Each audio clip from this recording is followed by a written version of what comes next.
So I want to introduce Nick Licata. And I'm going to keep this short because you want to hear Nick and not me. So Nick Licata was a city council member here in Seattle for, I think, 18 years. Is that right, Nick? 18 years. I remember voting for Nick for city council the first time when I first moved to Seattle, which was back in 1979, when Nick was about 15 and was running for city council, but he was too young, and so he didn't get elected that time. But he came back somewhat later, and he got elected 18 years ago and has been an incredible member of our city council until his retiring from the council just this past year. Nick was named the best local public official in the United States by The Nation magazine. Most effective public official in the United States by The Nation magazine. Nick has been a big person behind the fact that we have a $15 minimum wage now in the city of Seattle, that we have things like sick days, that we're moving to things like fair scheduling policies and so forth. So without further ado, I want to introduce Nick Licata, who's also the author of a book I'm sure he'll tell you about called Becoming a Citizen Activist. Nick, big hand. Thank you, John. And I didn't know it was your birthday, but I brought you something. Not cake, obviously, and I'm looking forward to the break. So, and thank you for the introduction. John and I go actually quite a ways back. I've always admired the tremendous documentaries he's made. If you haven't seen them, I encourage you to do so. I am very intrigued by this whole concept of basically making our lives less stressful, less harried, more time affluent, as a mission statement states for Take Back Your Time. John mentioned some really major pieces of legislation that were, I think, if not started in Seattle, we're one of the first cities to promote them. Certainly paid sick leave, which we actually, San Francisco beat us out, but it's now rolling across the country. In fact, I'm heading off to Minneapolis next month. And in St. Paul, the city council there is trying to pass a paid sick leave, and they keep bumping it back. Many of the council members there are a little afraid of the pushback from the business community. And in the other twin city, Minneapolis, they actually had an initiative well over the number of signatures they needed to put on the ballot a $15 minimum wage. And there, to how the bureaucracies often work, their city attorney, which I don't believe is as good as Pete Holmes, who I think is one of the best in the country, they recommended not putting it on the ballot because of some technical reasons, and the advocates there went to court and won. So now the question is whether the council will put it on. But these battles continue. What I wanted to talk about is thinking of the Take Back Your Time as a movement, and what it means for the individuals to either identify with the movement or how do you grow the movement to have successes and to bring more people on board and to accomplish what you say is your mission statement, is to change policy. And having been an activist for many years before I was on the city council, I like to think of myself as having been one well on the city council. I eventually wrote this book, Becoming a Citizen Activist. Ta-da, it's in the back at the table at some point. Because what is the process of becoming successful in getting some laws changed or getting money set aside or even changing the culture? And it occurred to me that one of the things that you have to be aware of is there's stages you go through, there's steps you go through, there's certain sort of ways you begin to think of the problems. And certainly in this movement, the first step was always aware there's a problem. You're very aware there's a problem. The problem obviously is a lack of time, feeling rushed, overburdened. And once you're aware of it, you have to make other people aware of it. And that's why this conference is so important. You have to educate yourselves and other people about it. The second, you have to understand, what do you want to do once you're aware there's a problem? What's the solution? Well, there's many solutions, obviously. But the broad one is you want more free time, you want to slow down, but how do you accomplish that? And that's where you get to the specifics. John had mentioned some, but I'm going to bring up some examples that are not the biggest ones. I'm going to bring up examples that two, I'm going to go in a little more detail here in Seattle that we accomplished, but ways of approaching them, getting success, and also how you use those to propel you on to the next sort of challenge. And this afternoon, I think it's this afternoon, you're going to be listening to, I think, Jasmine Goodnow about slow travel, talking about, how do you slow down? Well, in Seattle, I was very involved with pedestrian safety traffic. Pedestrian safety involved how it's impacted by traffic, and one of our objectives was slow down traffic. All kinds of things we were talking about to do that. But one of those was reduce the speed of cars in residential neighborhoods. Now, when you do that, it turns out that you actually reduce the danger of dying hit by a car from 5% to close to 45%. Phenomenal. And children are the ones that are most often killed in residential neighborhoods by cars going just faster than 20 miles an hour. So there's a specific solution. Now the question is, how do you go about doing something like that? Because it's a big problem. Well, you look around in any sort of effort, you look for allies. Now, I see you have some sponsors here, but when you're looking at changing policy, you look at your natural allies. You look what the issue is. Well, in this issue is neighborhood groups. Neighborhood groups came up. The second natural group would be people concerned, obviously, about the effects of traffic accidents. The disabled community was very big in this. My own stepson, who has a traumatic brain injury due to a car crash, the TBI community was very involved in this. But you also want to look at institutions that have some weight and also have the ability to provide good data. PTAs are important. But one of the critical organizations was Sightline. I don't know how many are familiar with it. It's a sort of a pro-environmental group with information. Sightline actually is the one who came up with the data that I just mentioned. So you put together a coalition, you've got some good data, but you also have to figure out what are the tools that you need. So often people say, like I myself, when I was on the council, in fact, I was going to introduce legislation to just reduce the speeds, which are now 25, by the way, in neighborhood streets to 20, 5-mile reduction, no big deal. We can't do it. The state preempts us. And this is true of so many laws that cities have, that cities being creatures of the state, are subject to state law, even what they call charter cities like Seattle. So you have to get the state to change the law. And so what we did then, we start focusing on not just city council to pass a resolution, which we did, then you start lobbying your state legislators and you start working your data, you're working your allies, getting the data forward, and pointing out, for instance, one of the reasons that they had a law that said the cities couldn't automatically reduce it is because, and this is what we find so often, unfortunately, is that as government grows, we have more and more laws, and people forget often what the purpose of those laws are. So there were engineering reports required for every residential street that wanted to reduce their traffic speed from 25 to 20. Obviously, almost an insurmountable impediment. So we began to show that the lives that you save on a cost-effective model, rather cold-hearted, but still that's sometimes what moves lawmakers, is that it doesn't make sense to require those kind of conditions. So I often point out that once you have all these elements and you go forward, you have to understand victories do not occur overnight. They're usually pieces, steps, incremental changes.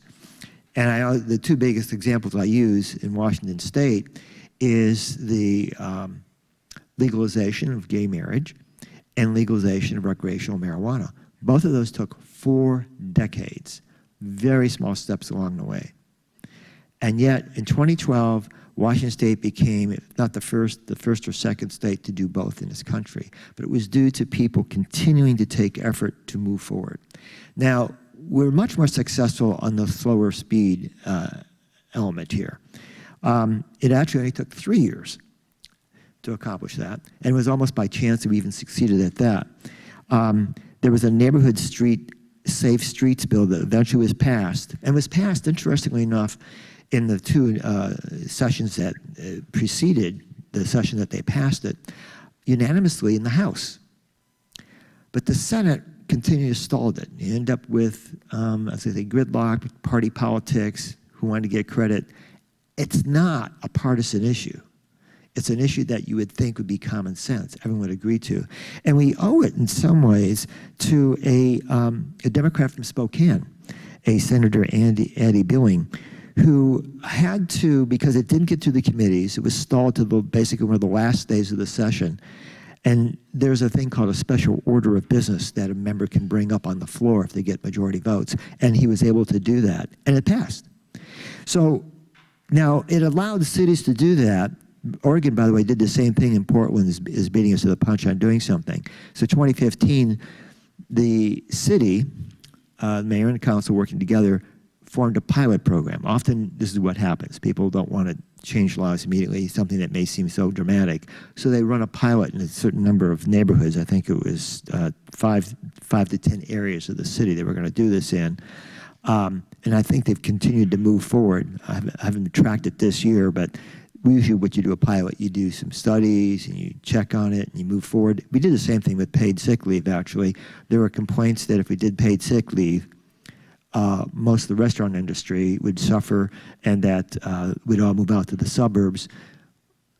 Again, data plays a critical role since San Francisco did it beforehand and they tied in a study. They did a study and they found that that did not happen. Actually, restaurants did better outside San Francisco. We did the same sort of study and we're finding the same thing, basically. Although we are finding out that you have to enforce the law, which is another whole issue, what you have to go forward on. So basically, this was a victory. And this is the thing that I think we don't do enough of. We don't celebrate our victories. We sometimes, we get this was a full victory, and we just say, oh, good, let's move on. You have to let your membership know. You have to let the broader audience know. You have to let the public know that you succeeded in something. And I'm not sure at that time that the, Take Back Your Time was organized to that extent. That's why organizations are important. But if something like that happens, claim victory, put your name down as supporting it, and then get out to your membership and get out to the media. And even if you don't, as I say, have a full victory, even if it's a partial victory, celebrate that too, because people need to know that there's changes being made. The second example is one that Liliana Allah is going to be talking. She's the chair of the Seattle Parks District Oversight Committee, and she's going to talk about urban parks, where nature and community meet. Now, we're becoming a much more dense city, and it's really apparent that there's a need for open space. I saw downtown it was getting more dense, more high-rises. There should be more open space downtown, and it should be open to the public. Well, having been involved as an activist, I recollected that there was some arrangement whereby if you gave a developer greater bulk and greater height, they were supposed to provide open space, not just terraces not available to the public, but actually available to the public. So I figured this is the place to go. This is a solution. This is a concrete solution to do something. But people have to know that it exists. Well, it turns out people didn't know it existed. And so I looked into it. And what it came down to, and these are basically are called POPs, privately owned public spaces. And the reason they do it is because it allowed more natural light, more street level activity, people to collect together and create greater community. There was no signage.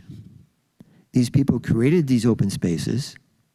The public did not know that they were even open spaces. They thought they were private terraces, they were private plazas. They couldn't go there, or they were, in some way restricted. And also, a lot of the legislation passed, but it went with the developer. The developer might have sold the building. The new management came in, were unaware of it, did not sign off on anything.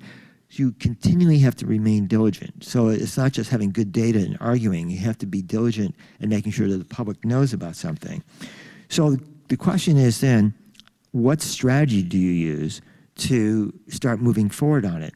Well, as I said, one of the points is you have to get allies. In this particular effort, I brought in the Seattle Architecture Foundation, which turned out we're doing walks throughout Seattle talking about buildings. They still may be doing it, looking at historic buildings. So I contacted the lead people there. I said, you know, there's these plazas that no one knows about. Would you be willing to do a walking tour of just the plazas? They loved the idea. We called the media in. We called Seattle downtown residents, which there were more of, and we did a walkthrough of about 5 of these plazas. That got the attention of the media, it got the attention of the city council, and it started to build a constituency group of downtown residents. So again, you use opportunities to get your word out through your allies, whether it's a forum or some sort of media event. And we were able to persuade the mayor, because this wasn't the mayor's idea, and you find in government that there's always a little tension between councils and mayors, who gets the credit. And if you want to get something done, you learn very quickly, you give the credit to the mayor. So the mayor got credit, and what we did basically then was require our city departments to go through these documents to find out what buildings, because the register had never been kept, or what buildings had these plazas. Had to go through lots of documents. Some of the documents have been buried. It took a year to do it. But in the end, we came across 26 of these spaces that had never received signage. And we were able to, then to develop a sign. Actually, it turns out one of the other holdups were, this is crazy, they needed a design for the sign. I had a summer intern come in, design a sign, and I gave it to the department and said, here's a sign, you can use it. You know, it's a good sign, you know. They said, no, we have to do things our way. It took them another 6 months, but they eventually did come up with a sign. At who knows what cost. But in any case, we got it up.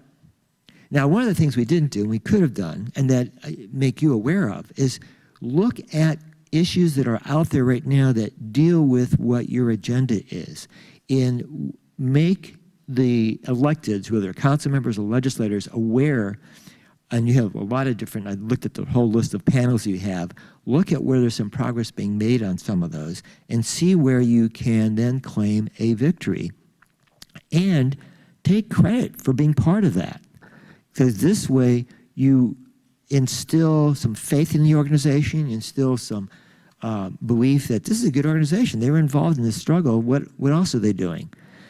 Now, I'm going to talk about one that's literally on the brink, I believe, of a victory. So this is your opportunity to jump on board and claim victory for take back your time and celebrate it. And there are even some ways you might be able to do that.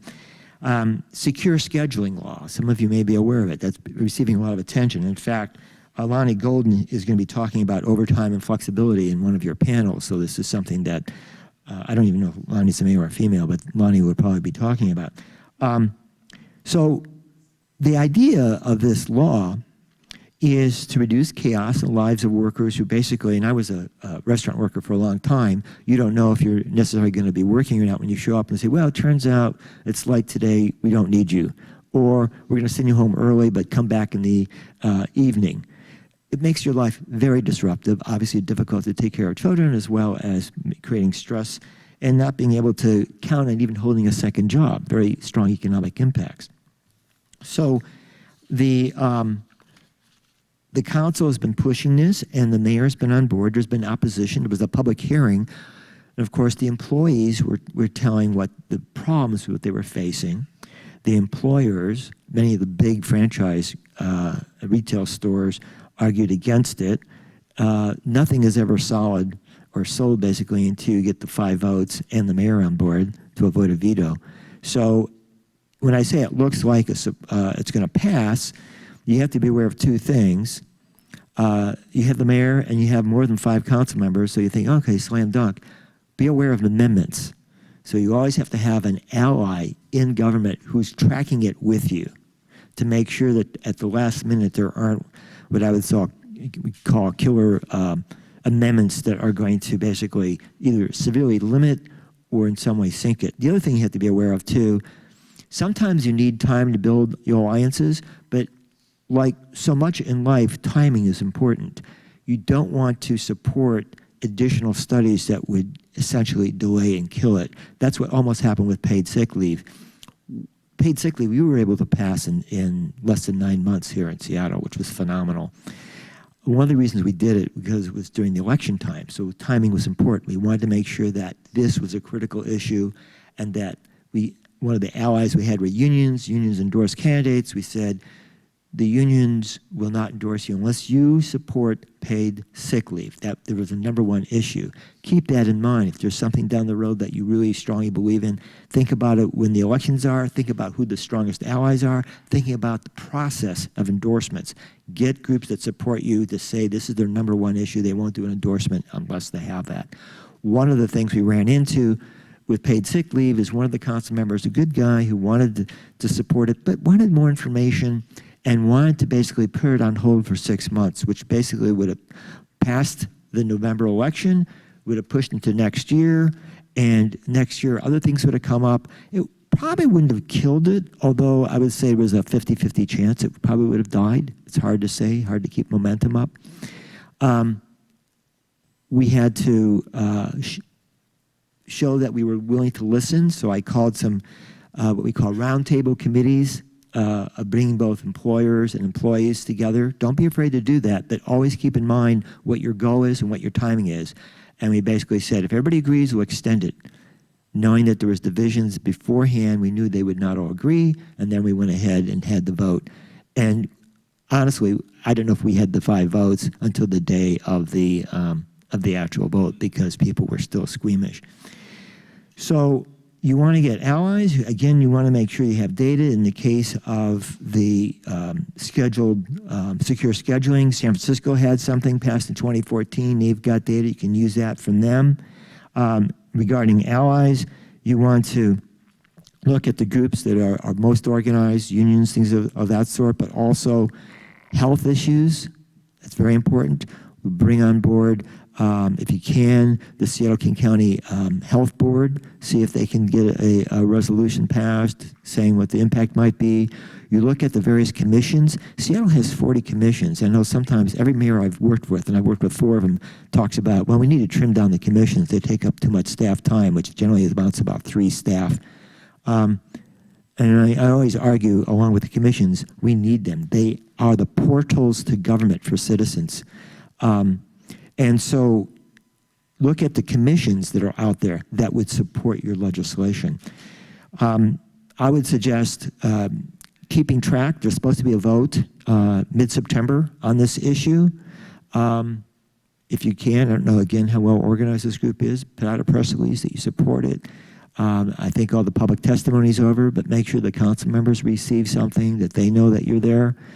And if it does pass, use this as something that take back your time, supported, worked with other folks, and this can be done in your city. So you begin to build a network. The last item, which is the national item, and I'm going to end with this, is making Election Day a holiday or making it on the weekend. The United States has some of the lowest voter turnout in the world for a democracy, particularly one that's an economically developed country. Seattle actually is one of the highest in Washington State. We have mail-in ballots, which of course gets around the need for doing a holiday or a weekend vote. So that's the other approach. But the last election here in Seattle, primary, we had a 37% turnout. And I heard people saying they were disappointed. They were hoping for over 40. For example, Los Angeles, their mayor race, which was contested, had in the low 20%. New York City, when they had Bill de Blasio running, new mayor, very progressive, very tight race, lowest voter turnout in the last 40 years in New York City. Part of this gets into cynicism.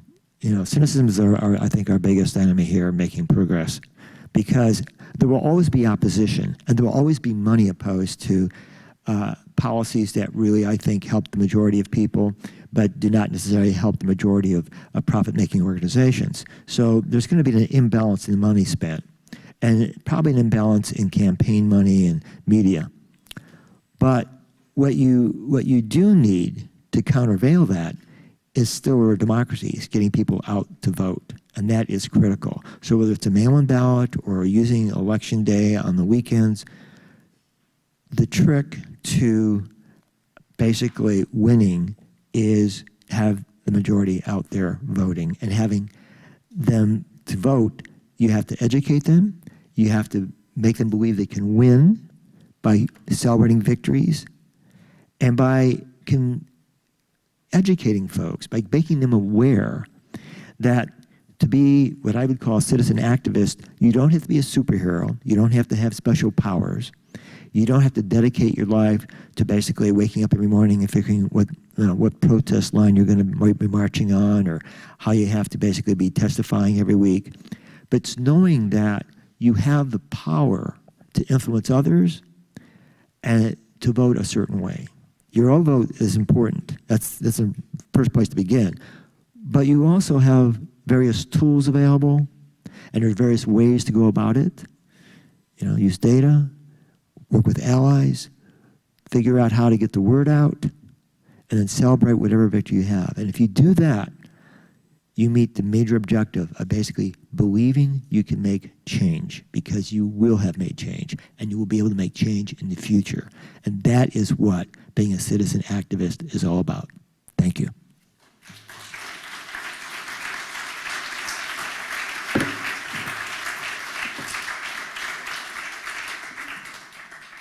Okay.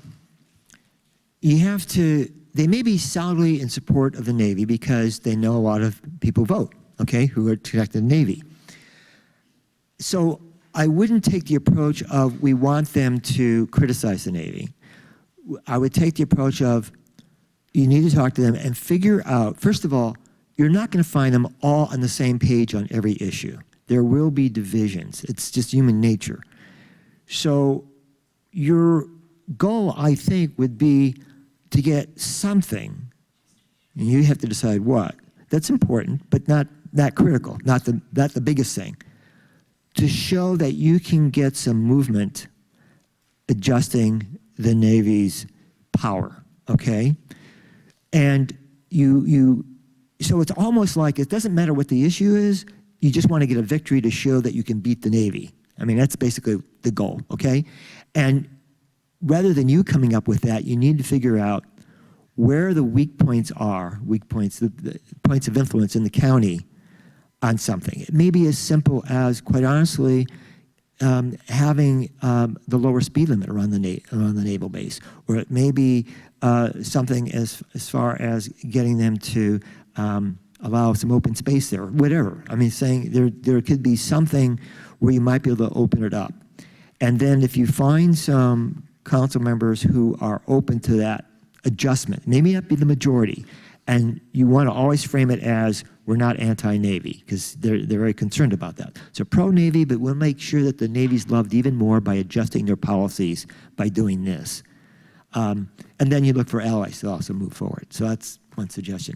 By the way, just on the paid sick leave, I realized I brought this along. I obviously one copy, so I can't share it, but go to the website. This is the secure scheduling proposal. It goes in great amount of detail what it accomplishes. And so if you want to know about that in greater detail, that would be good. Yes? You know, I've been trying to do that for the last 4 years. I helped start a group called Local Progress. It exists right now. You go localprogress.org. You might, it's a network of 500 self-professed progressive municipal officials. We exchange information. We don't have it organized quite clearly that way. It is by issues, so you can tell what issues some cities have worked on, where they've had successes. There's another database called ALICE, A-L-I-C-E, out of an organization called COWS, C-O-W-S, which is committee, Wisconsin's in there, that's all I know, run by Joel Rogers, who's been here a number of times. They also track, mostly state, not city legislation. Again, my dream is to be able to have a central tracking, you said map, but you know, with a database of some sort, would help people. When I go to other cities, inevitably, I'm always surprised to discover they're working on some issues that we have already worked on or going to work on. and how we need to exchange information. And then it's always appreciative. I won't go into it, but there's a number of examples that it's amazing how. We don't need to reinvent the wheel in every city is what I'm saying. So we need to basically how we can work together. So that was the 2 questions. Thank you very much.